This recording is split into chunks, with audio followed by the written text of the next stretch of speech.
నియోజకవర్గం తెలుగుదేశం పార్టీ కార్యాలయంలో ఏర్పాటు చేసినటువంటి పత్రికా విలేకరుల సమావేశానికి హాజరైనటువంటి పత్రికా విలేకరుల సోదరులందరికీ పేరు పేరున నమస్కారాలు తెలుపుతూ, నిన్న ఒక స్టేట్మెంట్ ఇచ్చాడు municipal vice chairman Nazir Ahmad. ఏవేవో పెద్దగా ఎమ్మిగనూరులో ఆయనంత నిజాయితీ పరుడు, ఆయనంత నిజాయితీగా రాజకీయం చేసినటువంటి వాళ్ళు ఎవ్వరు లేరు అన్నట్లు మాట్లాడినాడు నజీర్. అదేదో సామెత ఉంది, గులిగింజ నల్లగా ఉంటుంది, పైన తెల్లగా ఉంటుంది, ఆ ఎరుపునే చూసుకొని మురిసిపోతుంది అన్నట్టు నువ్వేదో గతంలో నేనేమో పెద్ద గులిగింజ మాదిరిగా రాజకీయం చేసినాను అన్నట్లు నువ్వు నిన్న మాట్లాడినావు. నువ్వు చేసిన పాపాలు దండి ఉన్నాయి ఎమ్మిగనూరులోనా. నీవు ఎమ్మిగనూరులో బివి మోహన్ రెడ్డి కుటుంబానికి రాజకీయం నేర్పించేటంత స్థాయి నీది కాదు బాబు. నువ్వు ఇంకా బచ్చాగాడి రాజకీయాల్లో ఎమ్మిగనూరు నియోజకవర్గానికి కాదు, ఆంధ్ర రాష్ట్రంలో రాజకీయ నాయకులకి రాజకీయ జన్మ ఇచ్చిన కుటుంబము మన బివి మోహన్ రెడ్డి గారి కుటుంబము. నువ్వేం నీతులు చెప్పాల్సిన అవసరం లేదు. ముందు నీ పాపాల పుట్ట, నీ పాపాల చరిత్రలు ఏమైతే ఉన్నావో అవి నువ్వు కాపాడుకొని నీ లైఫ్ నువ్వు గడుపుకో. అంతేగాని నువ్వు ఏవేవో మాటలు మాట్లాడితే ఇక్కడ ఏది ఎవరు ఏం అదరరు బెదరరు. కేసులంటే మామూలుగా ఎవరికైనా కూడా ప్రవర్తన బట్టి వాళ్ళు చేసినటువంటి ఆ ధర్నాల్లో ఏదైతే ఉంటాయో ఆ ప్రకారంగా డిపార్ట్మెంటు దానికి చేసుకుంటూ పోతుంది. అంతేగాని 2019లో మా నాయకుడు అచ్చెన్నాయుడు గారికి అరెస్ట్ చేస్తే అదే సోమప్ప సర్కిల్లో మేము ధర్నాలు చేస్తే మా మీద కూడా కేసులు పెట్టారు. మరి ఆ రోజు నీకేమన్నా మేము నువ్వు పెట్టినావు ఇంకొకరు పెట్టినావు అని ఏమన్నా మేము నీకు చెప్పాము? ఆ రోజు మా నాయకులు ఇక్కడే ఉన్నాడు జహంగీరు, 11వ వార్డు ఇన్ఛార్జ్, ఆయన తెలుగుదేశం పార్టీ ఇన్ఛార్జు. ఆయనకి ఆయన కుటుంబానికి జైలు పంపించారు. సిగ్గులేదా ఈరోజు మాట్లాడతావు? ఖబర్దార్, నోరు జాగ్రత్త పెట్టుకొని మాట్లాడుకో. నీ కాలం పోయింది, నీ పప్పం గడుపుకునే కాలాలు పోయినాయి. నువ్వు మా ఎమ్మెల్యే గురించి కానీ షాడో ఎమ్మెల్యే అంటావు. నువ్వు నోరు జాగ్రత్త పెట్టుకొని మాట్లాడు. నిన్నటికే లాస్ట్ నువ్వు మాట్లాడడం, ఇంకోసారి నువ్వు షాడో ఎమ్మెల్యే బీవీ గారికి సలహాలు అనే మాటలు నువ్వు మాట్లాడినావా? ఇంకోసారి బాబు నీకు చెప్తున్నాం, జాగ్రత్తగా మాట్లాడు. నీవు పోయినంత కాలం నీదే ఉంటుంది అనుకున్నావు, నీది కాదు బాబు. తెలుగుదేశం పార్టీ ప్రభుత్వం ఇది. రాష్ట్రానికి అభివృద్ధి చేసేకి, ఎమ్మెల్యేలు నియోజకవర్గానికి అభివృద్ధి చేసేకి వచ్చినటువంటి బీవీ కుటుంబం, నారా చంద్రబాబు గారి కుటుంబం. తెలుగుదేశం పార్టీ అభివృద్ధి, అంతేగాని కక్షలు చేస్తున్నారు, కక్ష రాజకీయాలు చేస్తున్నారు అంటున్నావు. అది మీ పార్టీకి నీకే చెల్లు. ఎమ్మెల్యేలో ఎంతో మంది నీ నుంచి మునిగిపోయినారు, రోడ్ల పాలైనారు, జైళ్ళ పాలైనారు, కేసులు మోసుకున్నారు, ఎన్నో నానా అరాచకాలు చేసినావు. మర్చిపోయినావా నువ్వు? నీకు తెలియదా చేసిన రాజకీయాలు? నువ్వు గతంలో ఏమి పోయినంత కాలం నీ డామినేషన్ ఏమి ఎక్కువైంది నీది. జాగ్రత్తగా ఉండు. డిపార్ట్మెంటు ఏదైతే ఉందో వాళ్ళ చట్టం తన పని తాను చేసుకోపోతుంది. అంతేగాని ఈరోజు కేసులు ఆ రోజు కేసులు అంటే తప్పు చేసిన వాళ్ళు తల వంచక తప్పదు. అంతేకాని ప్రతిసారి నువ్వు ఏదో ప్రెస్ మీట్లు పెట్టి ఆయన గురించి ఈయన గురించి ఇట్లా నువ్వు మాట్లాడుతున్న అవసరము నీకు లేదు, నీ స్థాయి కాదు. కాబట్టి నీకు ఈరోజు హెచ్చరిస్తున్నాం తెలుగుదేశం పార్టీ తరఫున బాబు నజీర్ అహ్మద్, జాగ్రత్తగా ఉండు. జాగ్రత్తగా ఉంటే 4 రోజులు బాగుంటావు. నువ్వు జాగ్రత్తగా లేకపోతే కాలం నిర్ణయిస్తుంది ఏమి జరుగుతుందో. నీకైనా మాకైనా ఎవరికైనా కాలం ఎవరికి శాశ్వతం కాదు. గతంలో నువ్వు చేసిన పాపాల పుట్ట నుంచి నువ్వు బాగా బయటపడితే చాలు. అది గుర్తుంచుకొని మాట్లాడని నేను ఈ సభాముఖంగా తెలుపుతున్నాను. వైసీపీ పార్టీ రోజు రోజుకి దిగజారిపోయి చిల్లర నాయకులతో చిల్లర మాటలు మాట్లాడిస్తూ ఉంది. ఇది మంచి పద్ధతి కాదని వదులుకోవాలని చెప్తున్నాము. నిన్నటి రోజున వైసీపీ నాయకుడు, చోటా నాయకుడు నజీర్ అహ్మద్ మా గౌరవ ఎమ్మెల్యే గారి గురించి అవాకులు చవాకులు పేలడం జరిగింది. ఆయన ఎమ్మెల్యే గారికి హితబోధ చేయడం జరిగింది. చిల్లర రాజకీయాలు మానుకోవడం మాట్లాడడం జరిగింది. మరి మేము ఈ సందర్భంగా నజీర్ అహ్మద్కి ఆ పార్టీ ఇన్ఛార్జ్ పుట్టారాయణ గారికి ఒకటే విషయం తెలియజేస్తున్నాము. చిల్లర రాజకీయాలు చేసేది మీరు, చిల్లర పార్టీ మీది, దొంగల పార్టీ మీది.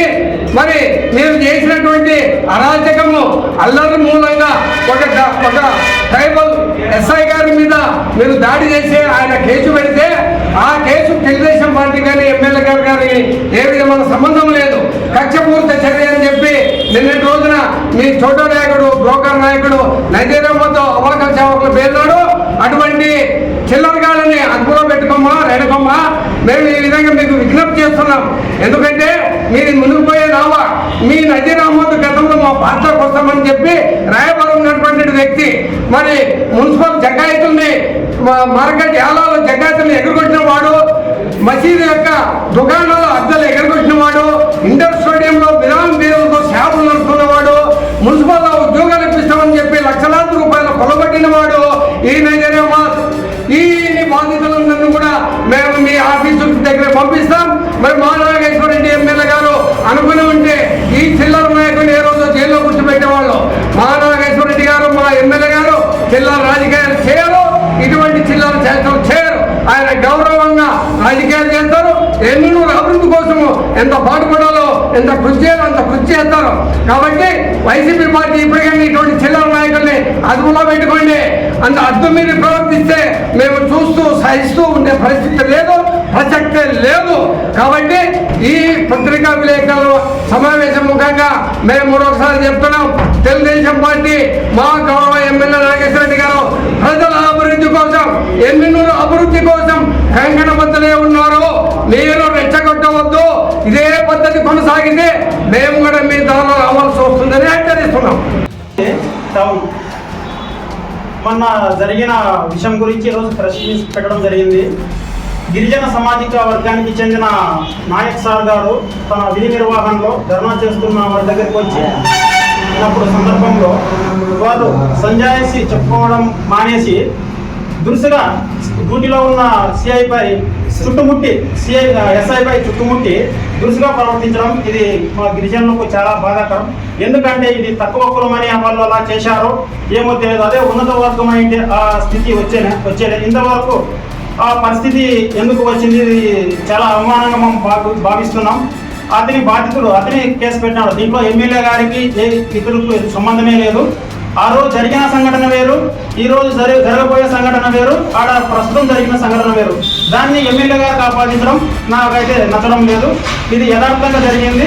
బాధితుడే స్వయంగా కేసు పెట్టినాడు. దానిపై మీరు న్యాయ పోరాటం చేసి మేము నిర్దేశనం నిర్వహించుకోవాల్సిన బాధ్యత మీది. ఇది ముమ్మాటికి. అంతేకాని దీన్ని ఎమ్మెల్యే గారికి ఆపాదించడం మాకు సరైనది కాదని నేను గిరిజన నాయకుల తరఫున నేను కోరుతున్నాను. బీవీ కుటుంబం గురించి, అదేవిధంగా ప్రస్తుత ఎమ్మెల్యే బీవీ జగన్నాథ్ రెడ్డి గారి గురించి చాలా పెద్ద పెద్ద మాటలు మాట్లాడినారు.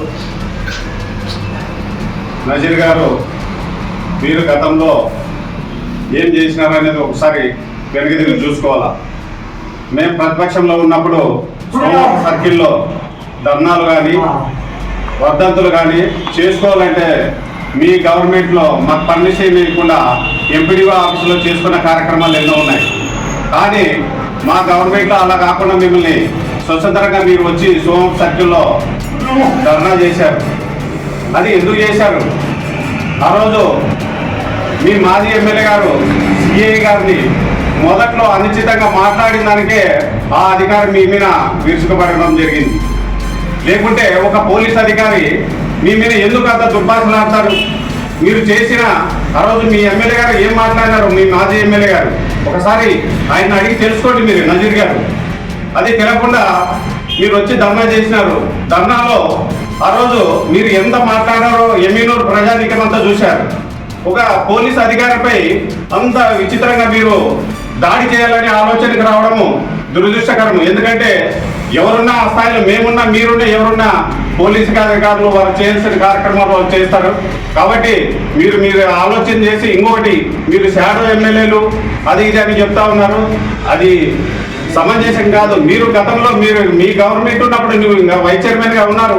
ఎన్ని చేశారు? మీరు ఎన్ని సలహాలు ఇచ్చినారు, ఎన్ని చేసినారు? మీ పాపాల పుట్ట మీరు తెలుసుకోండి ఫస్ట్. అది తెలకుండా మీరు నలుగురు వెంటేసుకొని వచ్చి కూర్చొని మీ ఇష్టానుసారం మాట్లాడితే బాగుండదు. ఎమ్మెల్యూరు అంటేనే అభివృద్ధి అంటేనే బీవీ మోహన్ రెడ్డి గారు, బీవీ గారు తనయుడు నాగేశ్వర రెడ్డి గారు ఈరోజు కొన్ని కోట్ల రూపాయలు తెచ్చి ఎమ్మెల్యూరులో అభివృద్ధికి శ్రీకారం చుట్టారు. గతంలో మీరు ఏం చేశారు? ఆర్డిఎస్ కాలువ కానీ గుర్రాయిన ప్రాజెక్ట్ కానీ ఎమ్మెల్యూరుకి డ్రింకింగ్ పర్పస్కి తెచ్చిన 150 కోట్లు మీరు పోగొట్టి అభివృద్ధికి ఆమె దూరం ఎమ్మెల్యూరు దూరం చేశారు. ఈరోజు అభివృద్ధికి దూరం చేస్తుంటే టీవీపై మీరు మీ అనాలోచిత కార్యక్రమాల వల్ల ప్రజలకు దూరం అవుతున్నారు, జాగ్రత్తగా ఉండాలని కోరుకుంటూ